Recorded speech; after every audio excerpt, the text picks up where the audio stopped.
All Hallows evening show.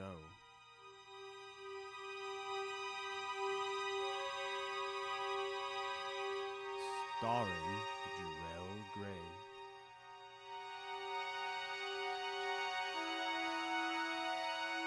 With Adam Smeltzer.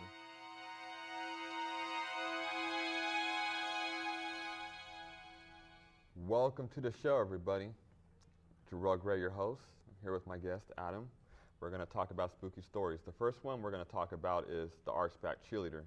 And how, I had a couple of run-ins with her when I was in the girls' locker room. Don't ask the question. But Okay. yeah, anyways, so it says that if you look really closely in the back, you see something floating, and it's kind of like this. She's. Are you sure it couldn't just be like decoration plastered on the wall? As a matter of fact, look at over there. What? Yeah, you thought she was there, but yeah, all these spooky stories that go on, and I'm pretty sure that you have a couple, and we're gonna get to that, during the show. Yeah. So you said you had a Bigfoot story. I do. In fact, there was. See, my dad, he grew up in Michigan, and there in Michigan, it's almost all just, it's forest. I'm not sure if you've ever been there. It's all forest, trees everywhere. And he decided to go on a trip. He was just going to hike out, like, way far into the woods. He was going to go with a friend of his, but his friend canceled on him. So he knew it probably wouldn't be safe to go alone, but he decided to anyway. He really wanted to do this trip. I would love to talk about this right now. We have to do this in the second segment because right now we have to pay some bills. So let's go to commercial break, and right after that, we'll talk about you and your Bigfoot.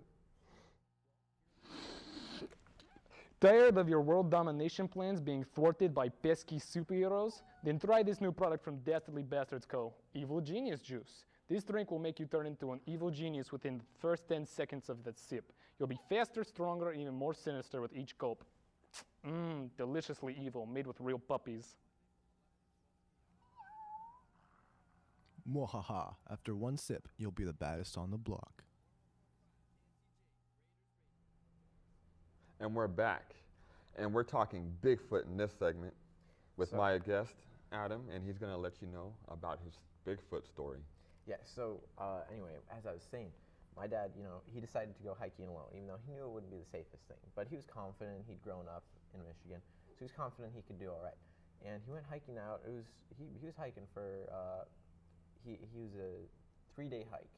He was hiking out in the woods for 3 days, so he was having to camp and everything. On the third day, when he was out there, it was snowing and everything, and he set up his tent, went to bed, and in the middle of the night he heard something outside his tent, and he didn't really think much of it. He thought it would be safer to stay inside, so he went back to sleep. Once the sun rose, and he woke up, he went outside and he saw these tracks around his tent. Oh. Just all around his tent, leading off into the woods, and it freaked him out so much. He packed up his tent and made the 3-day hike back to the civilization in 1 day. Damn, I don't blame him. Shoot, if you have big feet all over the place, let me ask this question. What was missing? Because I've heard Bigfoot likes bubble gum. He likes sour candies, I know, and different things. So, and Bigfoot, is this weird that, no one ever seen a Bigfoot body? It could be kind of like bears. You know how bears, when they're about to die, they find a cave and then they go and dive. Kind of like they know they're gonna go, so they pass away, so they go into a cave. Could it be that you think Bigfoots do the same thing? It could be. I mean, I haven't really done much research on them. I've just heard stories. But yeah, I find that totally plausible. I think that could be a good possibility. Yeah, because as I said, the Bigfoot always fascinated me. It's the way that they film them and stuff like that. And we'll get more to this story and others right after we pay some bills. Until then, America, stay tuned.